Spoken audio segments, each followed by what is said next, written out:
और दोस्तों कैसे हो यार सारे। मैं आप सभी को वेलकम करता हूँ आप सभी के favourite YouTube channel JR college में। दोस्तों मेरा नाम है गौरव मुंद्रा और मैं 11th एंड 12th के बच्चों को एसपी एंड ओसीएम ये दो सब्जेक्ट्स पढ़ाता हूँ। तो दोस्तों कैसे हो यार आप सभी। Do let me know in the comment section कैसी चल रही है आप सभी की पढ़ाई, आप सभी की preparation for your board examination. Do let me know in the comment section.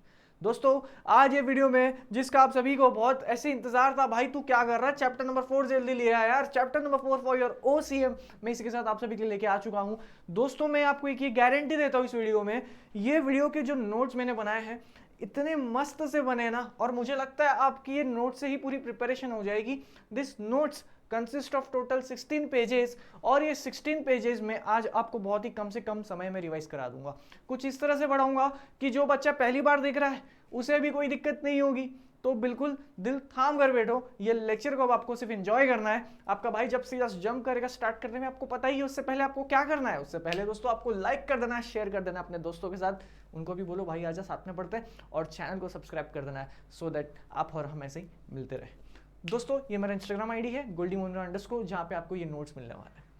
और टेलीग्राम पे कोशिश करूंगा मैं डाल दूं, लेकिन इंस्टा से पहले और किधर नहीं आएगा, तो do connect me on my Instagram handle.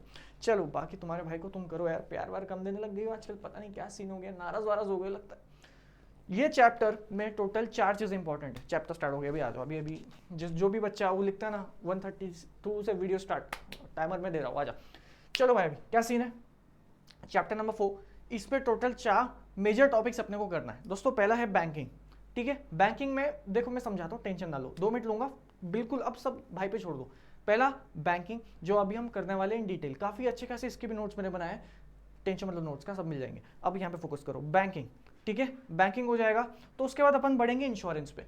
उसके बाद मैं सारे टाइप्स भी इंश्योरेंस आपको कम से कम समय में करवा दूंगा, टेंशन मत लो। तो मतलब बैंक करेंगे हम पूरा फंक्शंस, टाइप्स ऑफ बैंक भी करेंगे, उसके बाद इंश्योरेंस करेंगे, टाइप्स ऑफ इंश्योरेंस करेंगे, ट्रांसपोर्ट पे करेंगे, एडवांटेज डिसएडवांटेज तुम कर लेना, लेकिन उसका जो डिफरेंस है वो मैं करवा दूंगा जो एग्जाम में आने वाला है। और उसके बाद दोस्तों अपना बचता है वेयर हाउस, जिसका हम दोनों क्वेश्चन करेंगे। तो इतना सब बहुत ही कम से कम समय में हमें कवर अप करना है। वही स्टार्ट करते हैं। बैंक, बैंक क्या होता है सबको पता है। क्या हम ये पहली बार ऐसा कुछ सुन रहे हैं? बच्चा कह रहा है नहीं सर, आगे बढ़ो। चलो अब देखो, बैंक फ्रेंच वर्ड में कहां से आया था? It was derived from a French word which means, कौन सा वर्ड लेकिन, बैंको, बैंको विच मीन्स अ बेंच, ठीक है। ये लाइन आपको लिखनी है अगर बैंकिंग पे क्वेश्चन आता है तो। एक क्या है, फ्रेंच वर्ड से आया है, लैटिन नहीं लिखकर आना। ये क्या है, ये भाई अलग है, ये फ्रेंच से आया था बैंको, और इसका मतलब होता है बेंच। ये एक फाइनेंशियल इंस्टीट्यूशन है जो डिपॉजिट लेता है और एडवांसेस भी देता है। लोन चाहिए आपको, ले पकड़ भाई, पैसे चाहिए, ले पकड़ भाई, बैंक करता है। एंड अदर रिलेटेड सर्विसेज, इसके साथ और भी कुछ सर्विस देता है। क्या हम ये पहली बार सुन रहे हैं? नहीं सर, पता है हमको भी, हम खुद लोन लेते हैं, है ना। हम खुद अभी सर पानी पूरी खा के आया, उसको पेमेंट करके आया, बैंक से ही करके आया। चलो मतलब सबको पता है। Bank provides various service related to money and financial requirement of a consumer, ठीक है। बैंक समझ में आया। मैं स्क्रीनशॉट का भी टाइम दे दूंगा, टेंशन मतलब जिस बच्चे के पास इंस्टाग्राम हैंडल नहीं है वो स्क्रीनशॉट ले सकता है। तुम्हारा भाई दिलदार है यार। चलो अभी इंपॉर्टेंट क्वेश्चन है, 8 मार्क के एग्जाम में आ जाता सीधा। टाइप्स ऑफ बैंक बताओ। सबसे पहले आप बैंक का क्या करोगे, इंट्रोडक्शन लिख दोगे, उसके बाद टाइप्स ऑफ बैंक स्टार्ट कर देंगे। टाइप्स ऑफ बैंक में आप सबसे पहले लिख कर आओगे सेंट्रल बैंक। अब ये सेंट्रल बैंक किसको बोलते हैं अपने देश का, पता ही होगा सबको। क्या है भाई, आओ, apex financial institution in banking industry in country. दोस्तों मैं आपको एक सजेशन देता हूँ, बैंक के लिए पता है ये ऐसा टॉपिक है ना, ये आपको याद करना पड़ेगा। अब यहाँ पे मेरे साथ एक बार रीड करके समझ सकते हो, हाँ मतलब ऐसा ऐसा ही है। अब इसमें मैं भी तुम्हें कुछ चेंज नहीं करवा सकता हूँ, या मैं भी तुम्हें कुछ और तरीके से बोल नहीं सकता हूँ इसको। ये थोड़ा सा ड्राई टॉपिक है, ये थोड़ा रट्टा मारने वाला टॉपिक है। पता है क्यों? आओ बताऊंगा अभी। बैंक, सेंट्रल बैंक, ये एक अपेक्स फाइनेंशियल इंस्टीट्यूशन अपने देश का, और ये हर कंट्री में होता है। हर कंट्री का अपना एक सेंट्रल बैंक है। अपने देश का सेंट्रल बैंक कौन है भाई? आरबीआई। समझ गया अभी? अब तुम लिख सकते हो हर कंट्री में एक सेंट्रल बैंक होता है, ये एक एपेक्स फाइनेंशियल इंस्टीट्यूशन है। ये 2 लाइन आपकी आ जाएगी। उसके बाद एस्टेब्लिश्ड अपने देश में कब आया? 1945 में, अंडर आरबीआई एक्ट 1944। और ये कुछ फंक्शन है इसके, क्या? Frames monetary policy, currency notes, monetary policy, policies आती है गवर्नमेंट की, पॉलिसीज काफी इकोनॉमी को स्टेबलाइज करने के लिए। तो वो कौन करता है? सेंट्रल बैंक करता है। मतलब ये सेंट्रल बैंक में आपको लिखकर ही आना है, ये इंपॉर्टेंट है। ये रट्टा मारने वाला क्वेश्चन है पूरा।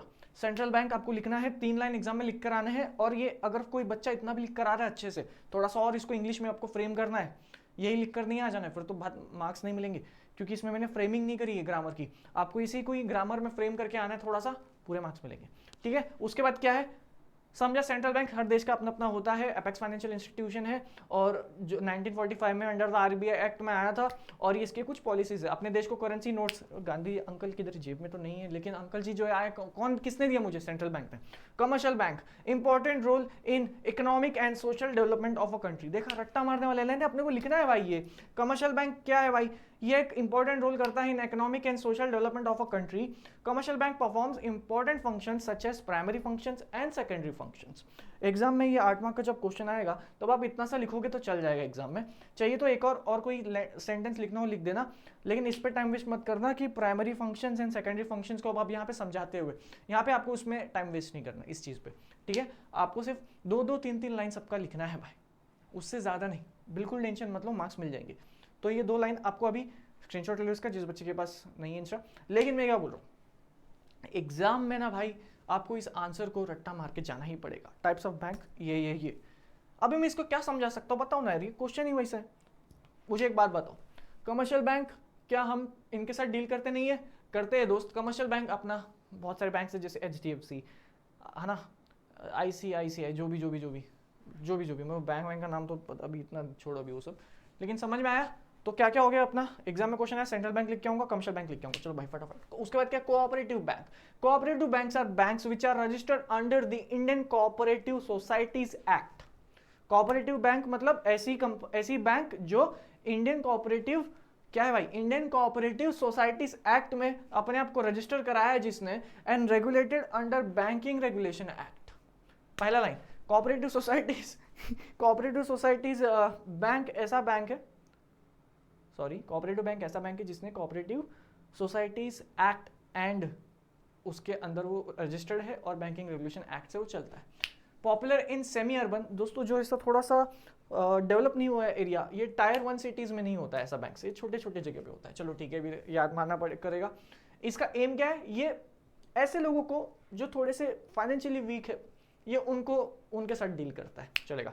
सेंट्रल कमर्शियल कोऑपरेटिव ऐसा बैंक जो कि रजिस्टर्ड है under Indian cooperative societies act, और ये रेगुलेट इसको कौन कर रहा है भाई, बैंकिंग रेगुलेशन एक्ट का इस पे हाथ है, ये लिख कर आओगे। उसके बाद industrialist development bank, industrial development banks, financial institutions. अब देखो इंडस्ट्रियल नाम में क्या लिखा, industrial provides medium and long term funds to business firm, नाम में ही है इसके क्या, इंडस्ट्रियल डेवलपमेंट बैंक्स। जो भी देश में इंडस्ट्रीज है उनको डेवलप करने के लिए वो लोग को अगर लोन चाहिए, कुछ पैसा चाहिए, तो वो लोग क्या करेंगे, कोऑपरेटिव बैंक के पास जाएंगे? नहीं भाई, वो लोग कहाँ जाएंगे, इंडस्ट्रियल के पास, तो वो यहाँ पर आएंगे। फंक्शंस क्या है इसका, medium and long term funds provide करना बिजनेस एक्सपांशन एंड मॉडिफिकेशन के लिए, मॉडर्नाइजेशन के लिए। उसके बाद क्या, अंडरराइटिंग ऑफ शेयर्स, एसपी वाले तो समझ गए हैं। अंडरराइटिंग ऑफ शेयर्स आप ऐसे समझो, कोई कंपनी आईपीओ लेके आ रही है, JR कॉलेज ने अपना आईपीओ लाया, ठीक है, JR कॉलेज का आईपीओ आया, अपना मार्केट में आया, लोगों ने खरीदा ही नहीं, क्योंकि तुम लोग प्यार ही नहीं करते हो, तुम लोग फॉलो ही नहीं करते हो भाई को, है ना। अब भाई किसी ने खरीदा ही नहीं आईपीओ, हमारा बिका ही नहीं हमारा आईपीओ। अब अगर आईपीओ आपका पूरा तरह से सब्सक्राइब नहीं होता तो आपको उस पैसे को रिफंड करना पड़ता है और वो आईपीओ को कैंसिल माना जाता है। ये आईपीओ कैंसिल ना हो इसके लिए मैं अपने अंडरराइटिंग करवाता हूँ। मैं एक किसी कंपनी को पकड़ता हूँ, भाई सुन ना, अगर मेरे मार्केट में शेयर्स बिके नहीं ना भाई, तो प्लीज तू खरीद लेना यार भाई, प्लीज खरीद लेना, मुझे एक बार लिस्ट करा दे। This is what underwriting of shares. चलेगा भाई, स्क्रीनशॉट। दोस्तों देखा कितना जल्दी हमने 4th पेज पे तो आई गए, टाइम की हमारे पास बहुत कमी है। Let's begin. Regional rural bank, नाम में ही लिखा है regional rural areas, rural areas के लिए देखते समझते। एस्टेब्लिश कब हुआ था ये, 1975 में। अब तुम्हारा भाई इसको कुछ नहीं समझा सकता यार, ये आपको याद ही करना पड़ेगा। ये मेरे नोट से कर लो, कोई बात नहीं, चल जाएगा, बस इसको थोड़ा फ्रेम करके आना एग्जाम में।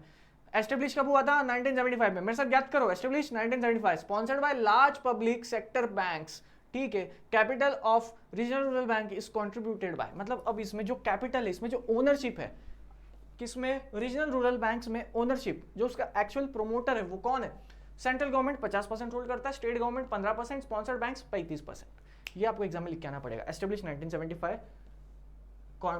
क्या, capital is contributed bye, central government कितना देगा, इतना, स्टेट कितना, इतना, स्पॉन्सर्ड बैंक्स कितना, बोल था मेरे साथ 35, ठीक है। ये एग्जाम में ये लाइन आपको लिख कर आना है, तभी मार्क्स मिलेंगे।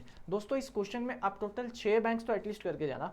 उसके बाद इन द लास्ट अपने इस के लिए आपको ये 6 तो एटलीस्ट, बहुत सिंपल है पूरे बुक में, इतना तो आपको करना ही चाहिए। Investment bank, investment bank financial assistance provide करता है टू देयर कस्टमर्स।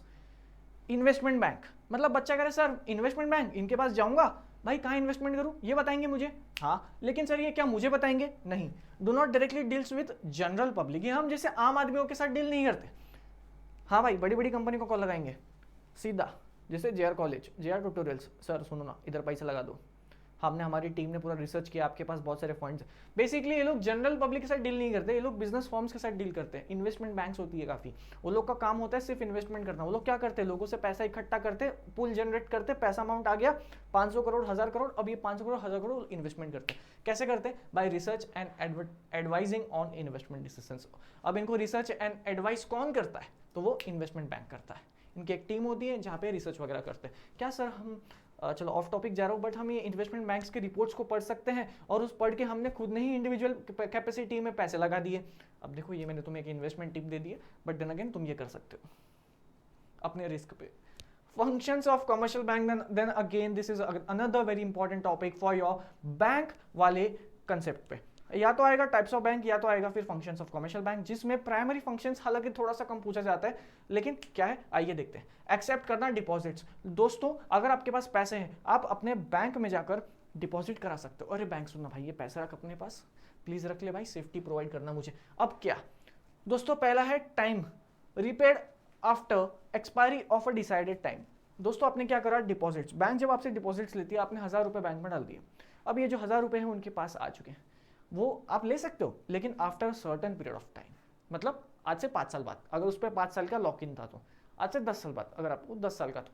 लेकिन क्या आपको आज से 10 साल बाद भी उतने ही पैसे मिलेंगे? अरे इतना तो मैं किधर लगा देता, क्या पता, नुकसान तो नुकसान, लेकिन फायदा तो होता कुछ।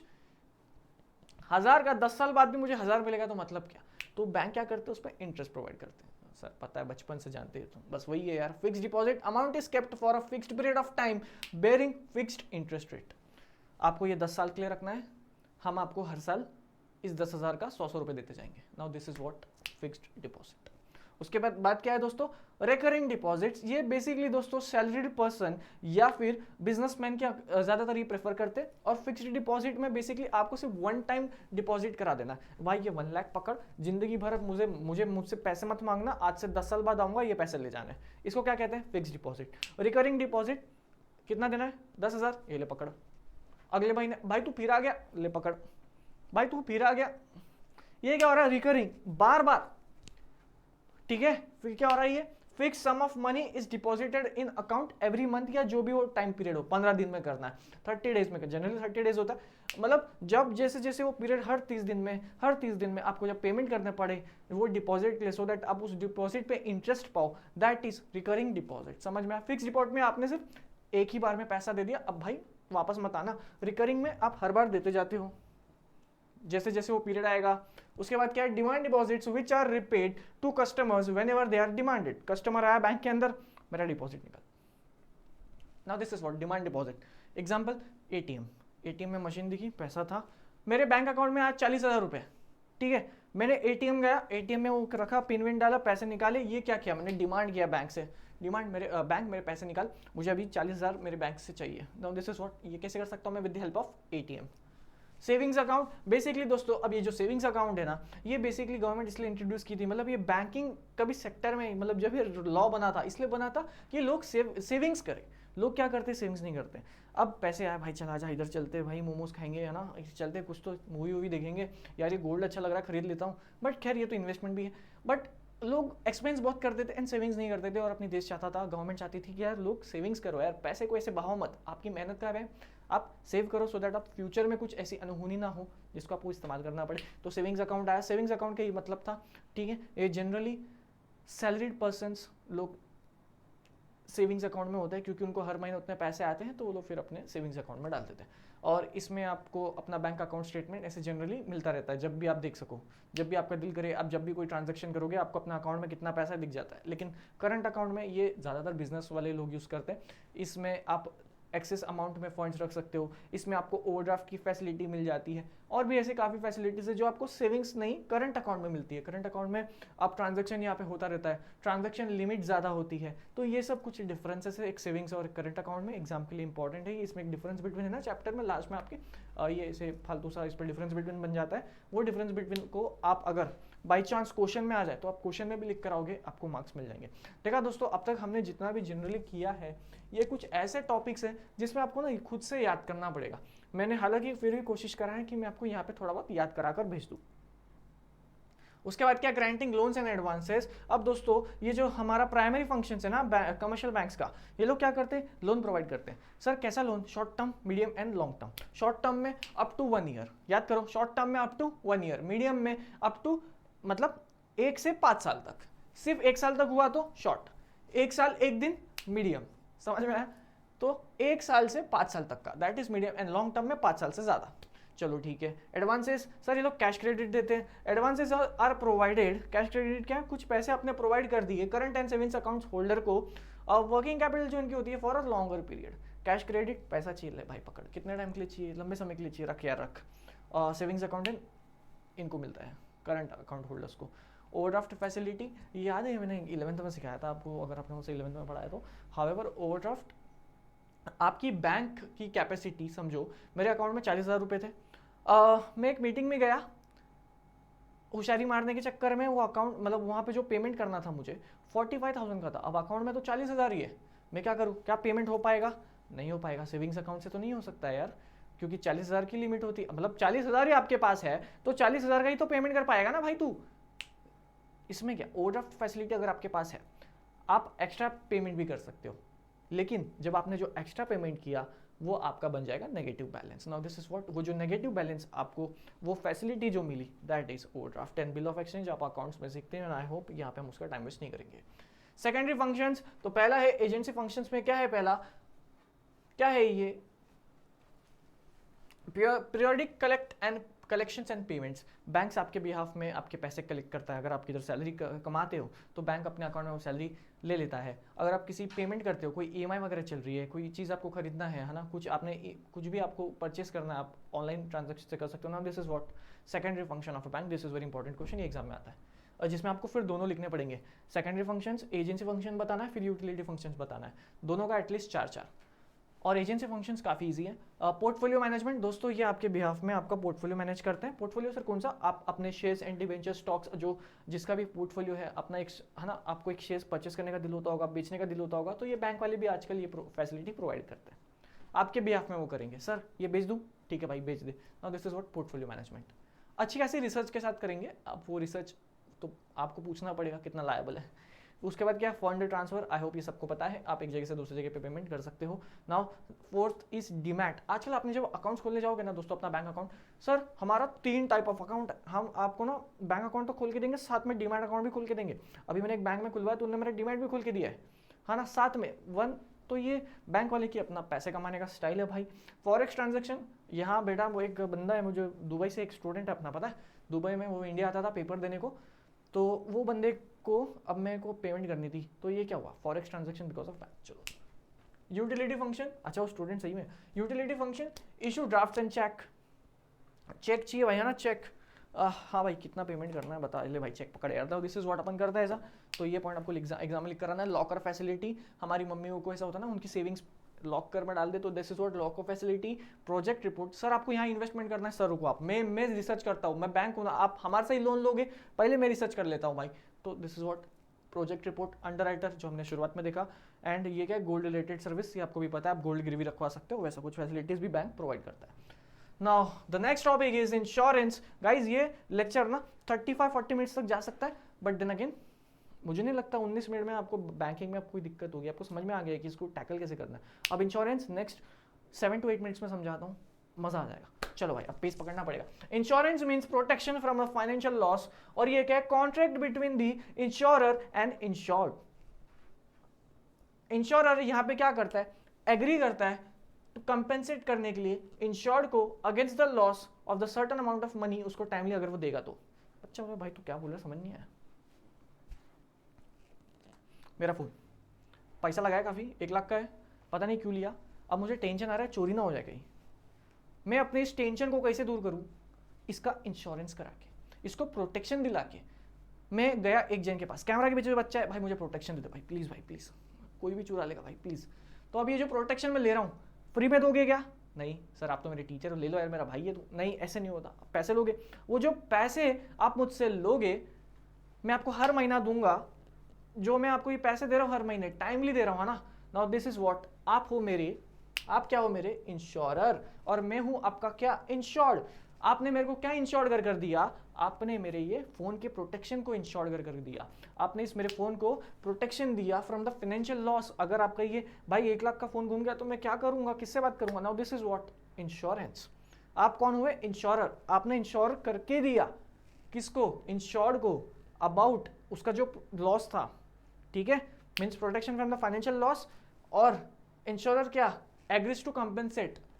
आप मुझे बोलते हो सर अगर आपका ये फोन डब्बा सा घूम गया तो हम आपको, आपके माइक को नहीं पीटना है, चलता नहीं फिर, हम आपको क्या करेंगे, आपके पैसे रिकवर करके देंगे, एग्रीज टू कंपेंसेट। लेकिन सर फ्री में नहीं, आपको हमें भी मंथली इस प्रोटेक्शन का कुछ पैसा देना पड़ेगा, कुछ प्रीमियम देना पड़ेगा। Now this is what insurance. चलो principle of insurance, again very important topic, बहुत ज्यादा इंपॉर्टेंट है, 5 मिनट्स में कराता हूँ, मस्त से कराऊंगा, टेंशन ना लो। क्या सीन है यहाँ पे, principal of insurance, principle of utmost good faith, ठीक है। मतलब दोस्तों अब जो मेरे को इंश्योरेंस करके देगा इंश्योरर, मैं कौन हूँ, इंश्योर्ड, जो अपना इंश्योरेंस करवा रहा है प्रॉपर्टी का, जो प्रॉपर्टी है वो सब्जेक्ट मैटर, जिसने इंश्योरेंस करवाया है वो इंश्योर्ड, और जो करके दे रहा है वो है इंश्योरर, है ना। Principle of utmost good faith, both the parties must have utmost good faith towards each other. कोई भी पार्टी एक दूसरे से झूठे वादे नहीं करेगी। सर आप ये लॉस, आपका प्रोडक्ट कितना है, 1 लाख का है, घूम गया ना सर, हम आपको 2 लाख देंगे भाई, लेकिन प्रोडक्ट तो 1 लाख का ही है। वो मुझे झूठ बोल रहा था सो दैट वो मुझे अपना इंश्योरेंस बेच सके। उसने गलत किया, नहीं किया, किया। Now this is what principle of utmost good faith. मेरा प्रोडक्ट ऑलरेडी खराब है, मैंने इसका फिर भी इंश्योरेंस करा लिया, नहीं नहीं सब बढ़िया चल रहा है एकदम, अरे मस्त है, ऐसा बोल के मैंने इंश्योरेंस करा दिया, 1 हफ्ते बाद भाई फोन खराब हो गया, ला पैसा दे। नाउ दिस इज व्हाट, मैंने गलत किया, सब छुपाया मैंने उससे। उसके बाद क्या, principle of insurable interest, some financial interest in the subject matter. आप कोई भी चीज का इंश्योरेंस करा रहे हो तो उसका कुछ एक फाइनेंशियल इंटरेस्ट होना चाहिए। अगर लाइफ है तो लाइफ इंश्योरेंस, है ना, मेरी जिंदगी का एक फाइनेंशियल, अगर भाई मैं किसी दिन टपक गया, मेरे घर वालों को कौन संभालेगा, मेरा एक फाइनेंशियल इंटरेस्ट है कि नहीं, बिल्कुल है। उसके बाद सब्जेक्ट मैटर, मेरा जो बिजनेस है ना भाई, ये फोन से चल रहा है, ये बिजनेस का ये जो फोन है मेरा, ये क्या है ब्रो, ये है ब्रो मेरा इंश्योरेंस ऑन बिजनेस प्रॉपर्टी। तो एक फाइनेंशियल उसमें होना चाहिए, एक इंश्योरेबल इंटरेस्ट होना चाहिए, उसमें क्या होना चाहिए, फाइनेंशियल इंटरेस्ट होना चाहिए। समझ में आया, चलो आगे। प्रिंसिपल ऑफ इंडेमनिटी दोस्तों, यानी कि गारंटी देना, अश्योरेंस करना, अगर भाई तेरे साथ कुछ ऐसा हो जाएगा तो तेरा भाई तुझे बचा लेगा। Now this is what indemnity. और मैं तुझे कैसे बचाऊंगा, मतलब देख समझा, तो ये यहां पे देना इंडेमनिटी। मेरा फोन मेरा हो गया चोरी, लेकिन मेरा जो कैमरा के पीछे बच्चा है ना, उसने मुझे इंडेमनीफाई करने का वादा किया था कि दोस्त अगर तेरा फोन जो है चोरी हो जाएगा, घूम जाएगा, तो मैं तुझे वापस तेरा फोन दिला दूंगा भाई मार्केट से, या उतने पैसे दे दूंगा। ये आपने क्या किया, इंडेमनीफाई करके दिया, मतलब गारंटी देता हूं insurer to put insurer in some financial position in which he was before. मैं आपको पहले ही, मतलब अगर आपका ये फोन चोरी हुआ था ना, मैं आपका ये फोन वापस उतना आपको करके दे दूंगा। ये क्या है, प्रिंसिपल ऑफ इंडेमनिटी। और उसके बाद क्या है, principle of subrogation, in which after insured is compensated for the loss due to damage property ownership right of such property business. अपना देखो, और फॉर एग्जाम्पल तुम्हारे भाई को एक बाइक बहुत अच्छी लगती है यार, पता है, एक बाइक है गोल्डी सा की, भाइयों क्या हो गया ना, मेरी बाइक हो गई चोरी। मैं गया आपके पास, अपने इंश्योरर के पास, कि पैसा निकाल, मेरी बाइक चोरी हो गई। मैं अपने इंश्योरेंस वाले के पास गया, ठीक है, इंश्योरेंस ने मुझे मेरी बाइक जो चोरी हो गई इसका 3 लाख रुपए दिया। 1 महीने बाद मेरी बाइक मिल गई पुलिस को। महाराष्ट्र की पुलिस तो तुम्हें पता ही है, ओपी है भाई, तो मुंबई पुलिस ने मुझे मेरी बाइक लौटा दी। अब भाई यहां क्या हुआ, मेरे पास 3 लाख रुपए भी है जो मुझे इंश्योरेंस कंपनी से मिले, और मुंबई पुलिस ओपी, तो उन्होंने मुझे मेरा बाइक भी ढूंढ के दे दिया। भाई तुम्हारा भाई तो फायदा हो गया यार, ऐसा नहीं होएगा। प्रिंसिपल ऑफ सबरोगेशन, तुम्हारा प्रॉपर्टी तुम्हारा घूम गया था, इसलिए इंश्योरेंस वाले ने तुम्हें पैसा दिया, अब वो प्रॉपर्टी आ गई है, तो वो प्रॉपर्टी के जो राइट्स हैं इज विथ इंश्योरेंस कंपनी। समझ में आया, तो ये प्रॉपर्टी का जो एक्चुअल ओनर है पुलिस नहीं हुआ है, ये प्रॉपर्टी का एक्चुअल ओनर है insurance company and not you. फिर अब तुम वैसे कर सकते हो कि भाई तू 3 लाख रुपए रखते रहे, मुझे मेरी bike they they please. Now this again depends upon the terms and conditions. खैर वो हमारे यहाँ पे वो मतलब नहीं है, हमें उससे कोई लेना देना नहीं है, हमें जो सीखना था वो ये टॉपिक था। Principle of contribution. एक प्रॉपर्टी मेनी इंश्योरेंस, समझा? More than one policy for the same risk. ये क्या है? एक प्रॉपर्टी है, इसको ना मैं एक मस्त से एग्जांपल देता हूं आपको। एक अपना एक फुटबॉल प्लेयर है, ठीक है? ये फुटबॉल प्लेयर का राइट हैंड दिख रहा है ना भाई, हाँ दिखिएगा ना यार, ये लेफ्ट हैंड, ये उसका लेफ्ट फुट, ये राइट फुट, है ना? इस बंदे ने क्या करा, अपने लेफ्ट हैंड के लिए कंपनी सॉरी अपने राइट हैंड के लिए कंपनी ए से इंश्योरेंस कराया, अपना हाथ और पाव, ठीक है?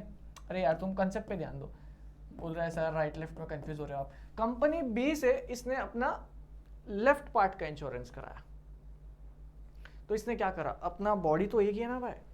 Now this is what subject matter, this company दूसरी ये कंपनी मैंने किसी और से इंश्योर कराया, ये वाला बॉडी मैंने किसी और से इंश्योरेंस कराया, ठीक है? Now this is what principle of contribution. और अगर अब मुझे कुछ हो जाता है तो पहले देखेंगे भाई इसका राइट वाले पे कुछ हुआ है या लेफ्ट वाले पे कुछ हुआ है। इफ राइट वाले पे कुछ हुआ है चल भाई, इफ लेफ्ट वाले पे कुछ हुआ है चल भाई। Now this is what principle of contribution. एक प्लेयर है ऐसा लियोनेल मेसी, अगर आपको नहीं पता तो उसने ऐसे ही करा है। चलो उसके बाद क्या, principle of mitigation of loss. Always try to minimise the loss. अब जैसे मेरा फोन मैंने इसका इंश्योरेंस करा रखा है ना भाई, मैं लोकल ट्रेन में इसको अपने मुंबई लोकल में इसको ऐसे ही रख रहा हूँ। अरे ले ले भाई, चाहिए ले ले भाई, चाहिए तेरे को इंश्योरेंस हो रखा है यार, ले जा यार, तू भी खुश मैं भी खुश, मुझे तो वापस पैसे मिल जाएंगे, ले जा। इंश्योरेंस वाले चप्पल से मारेंगे और पैसे भी नहीं देंगे, क्यों? Because of principal of mitigation of loss. आपको आपका कोशिश करना है कि आपके सामान चोरी ना हो, भले ही इस पे आपने इंश्योरेंस लिया हुआ है, लेकिन आपको भी इंश्योर करना है कि आप अपने चीजों का ध्यान रख रहे हो।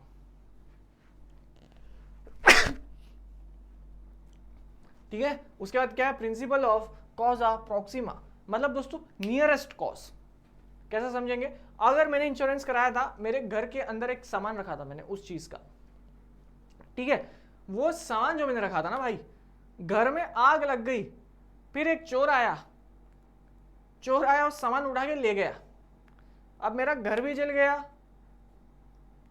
अब इंश्योरेंस वाले बोल रहे कि नहीं नहीं सर, आपका जो इंश्योरेंस था ना वो फायर पे था, लेकिन चोर भी तो आया था सर चोर भी तो आया था सर, तो चोर आपका सामान ले गया सर, सॉरी सर नहीं दे सकते। लेकिन मेरे भाई आग तो लगी ना, लेकिन insurance was on fire and not on theft. भले ही चोर आए भाई, जो भी है, कुछ लेना देना नहीं है भाई, आपको यहाँ पे इंश्योरेंस का देना पड़ेगा। बेसिकली दोस्तों नियरेस्ट कॉज है ना? अगर चोर चोरी नहीं कर पा रहा कोई दिक्कत नहीं है, लेकिन प्रोडक्ट जो था मेरा उस पर फायर तो लग गया, insurance was on fire not on theft. भले ही वो चोर चोरी करके जा रहा है, मुझे उससे कोई लेना देना नहीं है भाई। मेरे घर में आग लग गई थी, तो पूरा घर में आग लग गई थी, तो मैंने क्या किया, पूरे सामान बाहर फेंक दिए कि भाई प्लीज, और फिर वो चोर आके ले गया। नाउ दिस इज व्हाट, लेकिन प्रिंसिपल ऑफ कॉजा प्रॉक्सिमा यहाँ लग जाएगा, नियरेस्ट कॉज। ये आग लग गई, अब ये आग, इंश्योरेंस वाज ऑन फायर, आग लग गई ना भाई, तुझे इंश्योरेंस देना पड़ेगा। प्रिंसिपल ऑफ नियरेस्ट, जो भी नियरेस्ट कॉज होगा उस बेसिस पे आपको वहां पे इंश्योरेंस मिल जाएगा। चलो टाइप्स ऑफ इंश्योरेंस पॉलिसी। अब ये बहुत सारे टाइप्स हैं यहाँ पे, किसी एक आध एग्जाम में आ गया, काफी डिफिकल्ट सा लगता है बच्चों को, लेकिन ये 5 बहुत ईजी है, उसमें ये 5 आप पिक कर सकते हो, ठीक है? ये 5 सबके इंडिविजुअली मैं आपको बस अब 2 मिनट में करवाऊंगा इसको भी फटाफट से, इजी है, हो जाएगा, टेंशन ना लो। इसका स्क्रीनशॉट ले लो दोस्तों। हाँ दोस्तों चलिए, लाइफ होल लाइफ पॉलिसी, पूरे जिंदगी का मैंने लाइफ इंश्योरेंस ले लिया, अगर मुझे कुछ हो जाता है तो आपको पेमेंट करना पड़ेगा। आज से ही मेरे मरते दम तक आपको पेमेंट करना पड़ेगा। आप मेरी जिंदगी का मैंने एक प्रोटेक्शन लिया है, और this is what life insurance. उसके बाद और पूरी जिंदगी का होल लाइफ पॉलिसी, ठीक है? उसके बाद क्या है, मनी बैक पॉलिसी। अब ये मनी बैक, तुम्हें तुम्हारे पैसे मिल जाएंगे after a certain period of time. मैं आज से 20 साल तक रोज प्रीमियम दूंगा, और जब मैं ये प्रीमियम दूंगा आज से 20 साल बाद, आज से 25 साल बाद, वो मुझे पैसा पूरा एक साथ मिल जाएगा। Now this is what money back policy.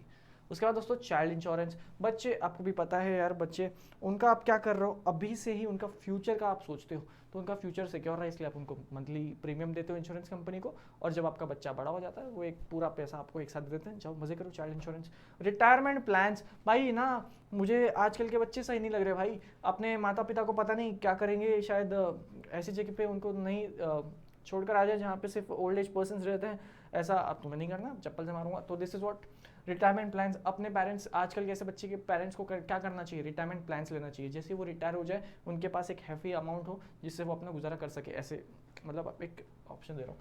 उसके बाद क्या है ULIP पॉलिसी दोस्तों, मतलब कि आप क्या लिंक करते हो अपने इंश्योरेंस पॉलिसी को with mutual fund. Then again दोस्तों ये चीज़ें आपको याद करनी पड़ेगी, आपको इसका मतलब तो समझ में आ रहा है मेरे को सुनकर, लेकिन आपको इस पर याद करने पे फोकस करना पड़ेगा।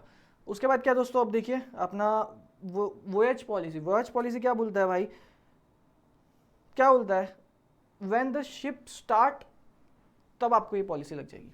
बेसिकली देखो दोस्तों, वोयज पॉलिसी एक शिप है, मेरी ये पॉलिसी तब स्टार्ट होगी जब ये शिप स्टार्ट होगी, कंडीशन ही ये है, टाइम वाइम से कोई मतलब नहीं है, मेरी पॉलिसी तब एप्लीकेबल हो जाएगी जैसे ही शिप स्टार्ट होती है। पोर्ट रिस्क पॉलिसी, मेरी पॉलिसी, मेरी जो इंश्योरेंस का मेरा जो पॉलिसी लिया ना मैंने, तब लिया है जब मेरी शिप जो है ये पोर्ट पे रहेगी, जैसे ही ये पोर्ट से शिप स्टार्ट हो गई मेरी इंश्योरेंस पॉलिसी यहां पे नहीं अप्लाई। अरे भाई पोर्ट पे मैंने शिप ला के रखी है, अब पोर्ट पे शिप रखी है तो उसको सेफ्टी मिलना चाहिए ना, कौन से, अब मैं अपनी सेफ्टी कैसे इंश्योर कर सकता हूँ, पोर्ट रिस्क पॉलिसी से। अब मेरी शिप अगर स्टार्ट हो गई, जब स्टार्ट होगी तो रास्ते में कुछ नुकसान नहीं हो सकता क्या, क्लाइमेट की वजह से पूरा सामान मेरा नीचे गिर जाए, तब मैं कौन सी पॉलिसी लूंगा, वोयज पॉलिसी। और टाइम पॉलिसी कुछ सर्टेन पीरियड ऑफ टाइम के लिए। दोस्तों वोयज पॉलिसी और टाइम पॉलिसी को जब मैं साथ में लेता हूँ दैट इज मिक्स्ड पॉलिसी। सुनना पड़ेगा आपको, आप अपने मन से लिख सकते हो, लेकिन आपको कंसेप्ट समझना पड़ेगा, कंसेप्ट समझ में आ रहा है then it's well and good. Valued policy, आपने जो प्रोडक्ट था उसका वैल्यू निकाला और फिर उतने से ही अमाउंट के लिए आपने उसकी पॉलिसी कर ली, ठीक है, समझ में आएगा, ठीक है। और ये इसलिए किया जाता है वैल्यूड पॉलिसी क्योंकि इसमें मार्केट में उसका एक्चुअल प्राइस क्या है ये आपको नहीं पता चलता, दैट्स वाई। तो ये सेम लाइन्स आप अपने फायर पॉलिसी, इसमें फायर इंश्योरेंस के लिए भी लिख सकते हो। उसके बाद दोस्तों क्या है फायर, इसमें स्पेसिफिक पॉलिसी, इसका स्क्रीनशॉट ले लो पहले।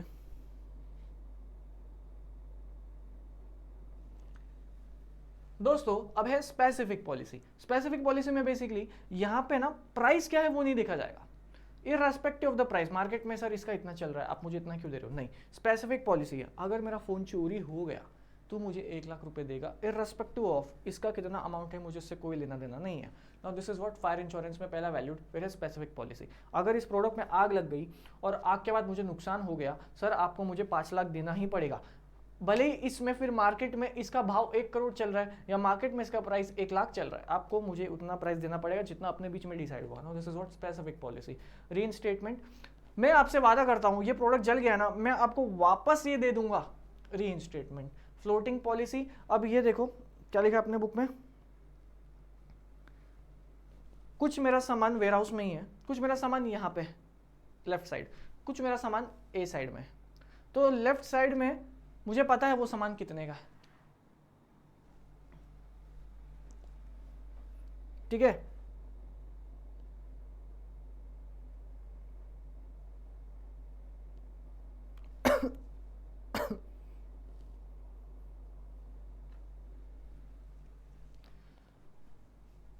यार एक सेकंड ना गाइस, इंपॉर्टेंट कॉल है मेरे को, चलो ठीक है सॉरी। हाँ फ्लोटिंग पॉलिसी पे थे अपन, कुछ सामान मेरा यहाँ पे है और कुछ सामान मेरा ये साइड है, अब मैं डिसाइड नहीं कर पा रहा हूँ, उसकी प्राइस जो है वो अप एंड डाउन होते जा रही है, तो फ्लोटिंग पॉलिसी ले लूंगा मैं। मुझे पता है यहाँ पे जो मैंने सामान रखा है ना इसका प्राइस तो इतना ही रहेगा, लेकिन यहाँ पे जो मैंने सामान रखा है ना ये मार्केट डिमांड के हिसाब से अप एंड डाउन होता रहता है, तो उस टाइम पे मैं क्या करूंगा, फ्लोटिंग पॉलिसी ले लूंगा उस चीज़ के लिए। और दोस्तों उसके बाद है एक्सेस पॉलिसी, देन अगेन ये भी काफ़ी सिंपल सा है, क्या लिखा है आपके बुक में, stock fluctuate then excess policy में be taken by insured apart from normal policy. Excess policy मतलब दोस्त मुझे पता है कि इसका प्रोडक्ट का प्राइस आज 10 रुपये ही है, अगर ये आगे जाके बढ़ जाता है तो एक्सेस पॉलिसी, जो वो एक्सेस बढ़ा है आप उसको उतना कवर करके दोगे, ये है अपना फायर इंश्योरेंस का। हाँ ठीक है, मैं समझता हूँ दोस्तों फायर थोड़ा सा आपको डिफिकल्ट लगा होगा, बट देन अगेन ये कुछ ऐसी चीज़ें हैं जिसका आप थोड़ा सा ही समझ सकते हो और फिर आपको अपने लर्निंग पे इस पर ज़्यादा फोकस करना चाहिए दोस्तों। अब ये चैप्टर अपन 10 मिनट में खत्म कर देंगे, गारंटी 10 मिनट भी at very max, 40 minutes 5 minute में समझा दूंगा। आओ ये चीज़ का स्क्रीनशॉट ले लो। Road, railway, water, air, exam में आएगा डिफरेंस बिटवीन 100% दोनों में से, चारों में से कोई एक। स्पीड रोड की कितनी, रोड पे अपन चलते कोई उड़ा देगा भाई, लिमिटेड लिमिट होती है 20 40 60 पे ही चलना पड़ेगा। रेलवे कंसिडरेबल स्पीड, वाटर धीमे धीमे चलती भाई शिप तो है ना, तो ये क्या है स्लोएस्ट। एयर फास्टेस्ट भाई, हवा में आप पता है 1500 कितनी भी स्पीड हो भाई, 1500 या कुछ ऐसा कुछ तो है। तो this is what I hope ये आपको आता है, बच्चे नहीं हो आप है ना। कैरिंग कैपेसिटी रोड पे तो भाई 3-4 बाइक होगी तो 2 बंदे, अपने बंदे तो 3-4 बिठाते हैं। हाँ हाँ देख रहा हूँ तेरी बात कर रहा हूँ। This is what carrying capacity. Train में तो यूज है भाई, वाटर में तो बहुत ज़्यादा यूज है, और एयर में क्या है भाई बहुत लिमिटेड है, 40 सीटें होती है कोई प्लेन में कोई जेट्स में कुछ जैसा। अब क्या है कॉस्ट, लिमिटेड क्या ही कॉस्ट होगा। मेंटेनेंस, रोड मेंटेनेंस आपको टोल टैक्स वगैरह देना पड़ता है। रेलवे में थोड़ा हाई है, ट्रैक्स की मेंटेनेंस करनी पड़ती है। वाटर में अब ये एक नेचुरल रिसोर्स का आप इस्तेमाल कर रहे हो वाटर पानी पे है ना, तो इसके मेंटेनेंस पे कोई खर्चा नहीं है, और फिर लेकिन उसकी जो शिप्स वेसल्स जो है उसका थोड़ा सा महंगा कॉस्ट है। लेकिन अगेन एयर में मेंटेनेंस का कोई खर्चा नहीं है इतना, हवा में जा रहा हो भाई, बस आपको क्लाइमेट कंडीशंस का ध्यान रखना है। और एयरक्राफ्ट जो एयरक्राफ्ट है उसकी कॉस्ट थोड़ी सी हाई है। उसके बाद दोस्तों डिस्टेंस, रोड हम क्यों इस्तेमाल करते हैं, शॉर्ट डिस्टेंस के लिए, यहाँ से वहाँ जाना है भाई 1-2 घंटे लगेंगे, चल ठीक है चल लेते हैं। रेलवे में आप शॉर्ट एंड लॉन्ग डिस्टेंस के लिए भी दोनों के लिए यूज़ करते हो, आपको 2 घंटे के लिए जाना है आप ट्रेन लेते हो, आपको 15 घंटे के लिए जाना है आप ट्रेन ले सकते हो। वाटर मोस्टली लॉन्ग डिस्टेंस के लिए होता है, और एक कंट्री से दूसरे कंट्री में जाने के लिए और एक कॉन्टिनेंट से दूसरे कॉन्टिनेंट्स में जाने के लिए हम वाटर का इस्तेमाल करते हैं। और एयर में लॉन्ग, भाई मैं क्या सिखा रहा हूँ, ये बचपन में करते थे अपन, याद है ना, कोई बच्चा बोलना मत मेरे को सर कुछ नहीं आ रहा, मेरे को डिफिकल्ट लग रहा है ये। उसके बाद क्या है चार्जेस, फ्यूल का आपको चार्ज देना पड़ेगा, not fix, state to state depend करता है कहाँ पे कितना फ्यूल है ना। और उसके बाद क्या है, और नॉट फिक्स्ड आपको कितना डिस्टेंस कवर करना है, अगर आपको शॉर्ट डिस्टेंस ले जाना है तो फिर तो कम फ्यूल कॉस्ट, लॉन्ग डिस्टेंस ले जाना है तो लार्ज फ्यूल कॉस्ट। ट्रेन आपको फ्यूल से कोई लेना देना नहीं है, ट्रेन चलती रहती है, आपने एक सर्टेन अमाउंट पे किया है तो उतना ही आपका चार्ज होता है जो आपका सीट का प्राइस है ना। उसके बाद वाटर भी एक लो कॉस्ट है, इतना महंगा नहीं होता वाटर। और एयर काफ़ी हाई कॉस्ट है। क्या सिखाया भाई, क्या बात है। और क्यों हाई है पता है ना भाई, क्यों फास्टेस्ट है। तुम कहाँ भाई एक एक दिन वेस्ट करते हो, अपने को प्लेन 2 घंटे में पहुँचा देता है ना एयरवे में, तो भाई यार ये तुम्हें नहीं आता होगा ना, मैं तुम्हें कसम से बता रहा हूँ, पकड़ पकड़ के कूटूंगा मैं, तो तुम बोलो सर ये नहीं समझा पिछला वाला, ये तो बस हमारे कंसेप्ट बुक में है तो मैं ले रहा हूँ, अदरवाइज तो भाई इस टॉपिक को मैं लेता भी नहीं था। बट चल ठीक है। वेयर हाउस, अब इसको 2 मिनट में खत्म करते हैं। वेयर हाउस क्या सीन है भाई इसका, storage of goods and consist of all those activities which are connected with storage and processing of good and preserving of goods, sorry processing तो आगे है बट प्रिजर्विंग ऑफ गुड्स। दोस्तों मेरे को एक आइसक्रीम सेलर बनना है, आइसक्रीम को क्या मैं ऐसे पब्लिकली रख सकता हूँ क्या, बच्चा कैसे कैसी बातें करता है, तू पिघल जाएगा वो, मेल्ट हो जाएगा सर, है ना। तो यही मैं अपने अगर आइसक्रीम को किधर एक ऐसा गोडाउन ले लूँ, स्टोरेज, भाई गोडाउन समझते हो ना, गोडाउन, हाँ छोटू चप्पल निकालना भैया ऊपर रखिए, फिर वो ऊपर चढ़ के जाता है, हाँ वो चप्पल ले आता है, अपने कहाँ से लाता है गोडाउन से। Now this is what warehouse as well, उसको ही अपन अपने इंग्लिश में वेयर हाउस बोलते हैं भाई, ठीक है। थोड़ा वेयर हाउस थोड़ा सा लॉन्गर टर्म है, गोडाउन किसी का पर्सनल हो सकता है, वेयर हाउस एक बड़ा थिंग है जो भी हम देख रहे हैं। ये स्टोरेज करने के लिए काम आता है गुड्स का, consist of all those activities which are connected with the storage and preserving of goods. Functions क्या है इसका, ये स्टोरेज फैसिलिटी देता है, प्राइस स्टेबलाइजेशन। अगर दोस्तों आपको पता है कभी मार्केट में जो अनियंस है ना भाई, इसकी कभी प्राइस हाइक हो जाती है कभी लो हो जाती है, ये इतना हाइक एंड इसमें प्राइस का इतना खेल होता है ना भाई अनियंस में, ऑनियन में, है ना, कि इस क्यों होता है, वेयर हाउस में लोग अपने पास स्टॉक भर लेते हैं भाई। अब मार्केट में अगर डिमांड है तब ये लोग अपने वेयर हाउस में रख देते हैं, क्योंकि अब मार्केट में गुड्स कम है तो उसका प्राइस बढ़ जाएगा, और जैसे ही लोग देखते हैं मार्केट में उसकी प्राइस कम है तो ये भाई बेचो। तो this is what economics, price stabilization. उसके बाद दोस्तों रिस्क बेयरिंग, ये जो अब वेयर हाउस है आप अपना बिजनेस कर सकते हो और आप फैसिलिटी ले सकते हो अपनी वेयर हाउस की। उसके बाद फाइनेंसिंग, आपने जो गुड्स अपने वेयर हाउस में रखे हैं आप उस पर फाइनेंस ले सकते हो, आप उस पर लोन ले सकते हो। देन अगेन उसके बाद क्या है दोस्तों, ग्रेडिंग एंड पैकिंग, ये वेयर हाउस वाले पता है क्या फैसिलिटी प्रोवाइड करते हैं, पैक करने का, सर आपको ये सामान बेचना है ठीक है हम आपको पैक करके देंगे। उसके बाद क्या है भाई, ट्रांसपोर्टेशन, आप वेयर हाउस में सामान रखवा कर एक जगह से उसको दूसरी जगह भी भिजवा सकते हो। एक वेयर हाउस से दूसरे वेयर हाउस में, अपने वेयर हाउस से किसी आपके सीधा कस्टमर को ही दे दिया, वेयर हाउस से ही आपने बेच दिया सामान। Now this is what transportation. उसके बाद क्या है, टाइम एंड प्लेस यूटिलिटी। आप वेयर हाउस किस समय पे चाहिए आपको, आज रात के लिए चाहिए आ जाइए, कहाँ चाहिए, मुंबई में चाहिए। Now this is what time and place utility. उसके बाद क्या है, प्रोसेसिंग। आप दोस्तों आपको फ्रूट्स जो है ना पूरे एकदम, फिश हो गया, चलो हम ऐसे कंज्यूमर गुड्स रख देते हैं, फिश जो है आपको फिश का एक ऑयल बनाना है, तो आपके पास यार फिश रखने के लिए वो स्टोरेज चाहिए, और आपको अपना जो मशीन से ऑयल बनाने का है ना, आपने वो अपने वेयर हाउस में ही सेटअप कर दिया, आपने फिश वेयर हाउस से उठाया, वहाँ पे ही पूरा उसको प्रोसेस करके फिश ऑयल बना दिया। Now this is what processing. कुछ आप एक प्रोडक्ट है, रॉ मटेरियल से आप अगर उसको कुछ प्रोड्यूस कर दो, उसे प्रोसेसिंग कहते हैं ना। जैसे शुगर केन का जूस आपको बेचना था, आपने शुगर केन पूरा वेयर हाउस में डाल दिया और उस शुगर केन को फिर प्रोसेस करके उसका juice banana, this is what processing. तो ये सब कर सकते हो आप अगर आपके पास वेयर हाउस की फैसिलिटी है तो। भाई ये सिंपल चैप्टर है यार, तुम क्यों डरते हो इस चैप्टर से? पता है क्या दिक्कत है इस चैप्टर में ना, तुम्हें याद करना पड़ेगा। अब प्राइवेट वेयर हाउस, एक बार इसका देखो, मैं इसको थोड़ा सा टेक्स्ट बुक लेके जाता हूँ सो दैट तुम्हें भी सही पड़ेगा ना। अब देखो, private warehouse are basically operated and owned by the business firms. Public warehouse are made for the general public. Private warehouse है, जेआर कॉलेज का वेयर हाउस है, तो उसमें सामान कौन रखेगा? JR college. उनके अलावा कोई और रख सकता है क्या? भाई ऑब्वियसली नहीं। पब्लिक वेयर हाउस पब्लिक के लिए बना हुआ है, आप आओ पेमेंट करो, इतना कोई भी आ सकता है, कोई भी अपना सामान रख सकता है, जो भी कंडीशन है, जब भी आपको अपना सामान ले जाना ले जाओ। This is what public warehouse. Bonded warehouse, अब देखो आओ, ये इंपॉर्टेंट है। Bonded warehouse are licensed by the government. कौन लाइसेंस दे रही है इसे? गवर्नमेंट के लिए। To accept imported goods for the storage until the payment of custom duty. क्या बोला मैंने? आपने सामान मंगाया दुबई से, सामान मंगाया, सामान वो लाया इंडिया के पोर्ट पे, मुंबई पोर्ट पे सामान आया, आपने पोर्ट से सामान उतारा, वेयरहाउस में रखवा दिया, और अब ये वेयरहाउस से आपका सामान आप वापस तब ले जा सकते हो जब आप कस्टम ड्यूटी पे कर सको। Now this is what bonded warehouse. उसके बाद क्या है दोस्तों? Duty paid warehouse. After making the payment of the duty the goods can be stored at a duty paid warehouse. समझ में आया? कंफ्यूज नहीं होना है, ये इसमें दो में बच्चे कंफ्यूज हो जाते हैं इसलिए इसको पढ़ा रहा हूँ। बॉन्डेड वेयरहाउस में आप सामान दूसरे देश से अपने देश में मंगाते हो और क्या कर रहे हो? अपने देश के वेयरहाउस में रखवा देते हो। ठीक है, ठीक है, समझ में आ रहा है? पक्का भाई, गारंटी समझ में आ रहा है? इजी। और दोस्तों आप बॉन्डेड वेयरहाउस में गुड्स तब तक रख सकते हो जब तक आप ड्यूटी पे नहीं कर देते हैं। ठीक है, then again it's very important, very simple. Private public bonded आप कर लेना, अब समझ ही गए हो। ड्यूटी पेड में आपको ड्यूटी पे करनी है, फिर आप अपने वेयर हाउस में रख सकते हो।